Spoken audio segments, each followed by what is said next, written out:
केवल रोना ही आ रहा था कि आप जैसी निष्ठाएं अगर किनका मिल जाए तो जीवन धन्य हो जाए।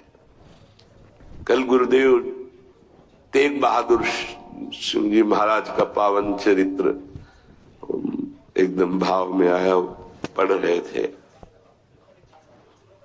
कश्मीर के पंडितों को जब औरंगजेब ने हुक्म किया कि सब इस्लाम धर्म को स्वीकार करो नहीं तो कत्लेआम कर देंगे, और किया उसने बहुत कत्लेआम, समय दिया उसने।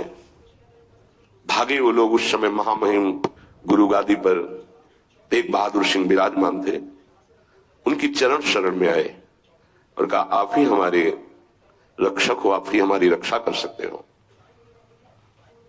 उन्होंने कहा जाओ और बादशाह से कह दो, पूरा चरित्र तो बड़ा है, कि अगर तेग बहादुर सिंह को इस्लाम स्वीकार करवा दो तो हम बिना किसी शर्त के सब कश्मीरी पंडित आपकी आज्ञा का पालन करेंगे। एक को परास्त कर दो तो हम सब परास्त ही हम स्वीकार कर लेंगे।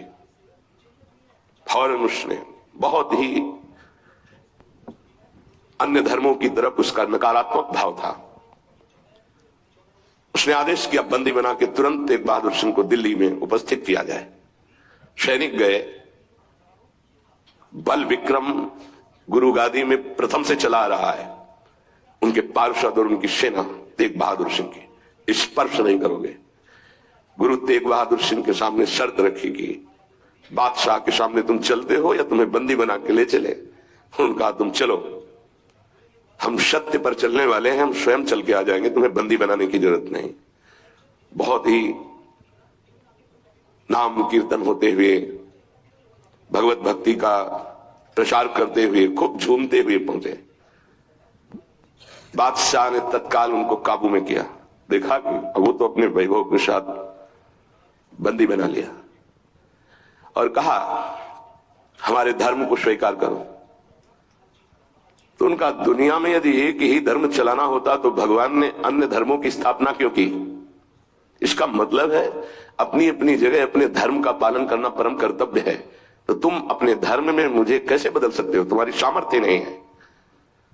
बड़ी कष्टप्रद परिस्थिति प्रकट की उसने। बहुत ही क्रूर कर्मी, एक नहीं बहुत महापुरुषों को बहुत प्रकार से दंड दिया है इसने। एक लोहे के पिंजड़े में गुरु तेग बहादुर सिंह को बंद कर दिया।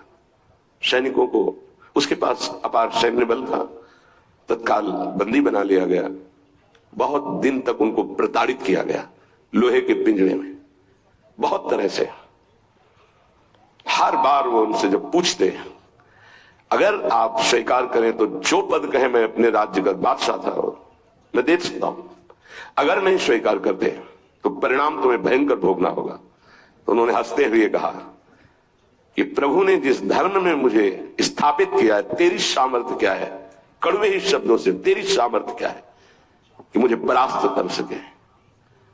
और उस समय उन्होंने पद गाया, भाई मैं धनु पाइयो हरि नाम, मन मेरो धावन ते छूटियो, करी बैठो विश्राम, भाई मैं धनु पाइयो हरि नाम, माया ममता तन ते भागी, उपजो निर्मल ज्ञान, लोभ मोह यही परसी न साके, गही भगति भगवान, भाई मैं धनु पाइयो हरि नाम।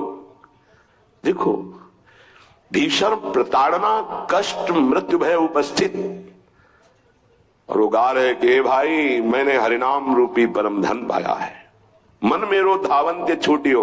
अब मेरा मन कहीं भाग कर नहीं जाता, दौड़ भाग खत्म हो चुकी है। करी बैठो विश्राम, अब तो नाम में विश्राम पा गया है। इस तन को पीड़ा पहुंचाई जा सकती पर मेरा अब इस तन से कोई संबंध नहीं है, क्योंकि माया भाग गई है नाम के प्रभाव से, तन से कोई ममता नहीं रह गई। उपजियो निर्मल ज्ञान, इसी नाम के प्रभाव से निर्मल ज्ञान का प्रादुर्भाव हुआ है। लोभ मोह यही परसी न साके, गही भगति भगवान। कोई भी तुम प्रलोभन दो हम मेरे मन को नहीं लुभायमान कर सकता। और कोई भी भय दो तो अब मेरे शरीर का मोह नहीं, क्योंकि मेरे हृदय में भगवान की भक्ति जागृत हो गई है। जन्म जन्म का संसा चूका, रतन नाम जब पाइया, तृष्णा सकल विनाशी मनते, निज सुख माहि समाइया। जन्म जन्म हो गए भटकते हुए, अब कोई संशय नहीं रहा। मुझे नाम रूपी रतन मिल गया, सब संशय खत्म हो चुके हैं। जीने की भी तृष्णा खत्म हो चुकी है, सकल वासना नष्ट हो चुकी है। मेरा मन निज सुख में समा गया है। जाको होत दयालु कृपा निधि, सुख में समा गया है। जाको होत दयालु कृपा निधि, सो गोविंद गुण गावे, कहु नानक इह विधि को संपय, को गुरुमुखी पावे। कह रहे जिस पर भगवान दयालु होता है, कृपा निधि होता है, वही भगवान के नाम गुण को गा पाता है। नानक साहब कहते हैं अब कोई संशय नहीं, कोई इच्छा नहीं, क्योंकि गुरु को समर्पित हो गया और गुरु मुख से नाम पा गया। ये बहुत बड़ी उपलब्धि है। अब इसका परिवर्तन नहीं हो सकता। कोई संशय नहीं रहा, कोई मोह ममता नहीं रही। हमारे हृदय में नाम विराजमान है। मेरा मन सुख सिंधु में समा गया है। हरि के नाम बिना दुख पावे,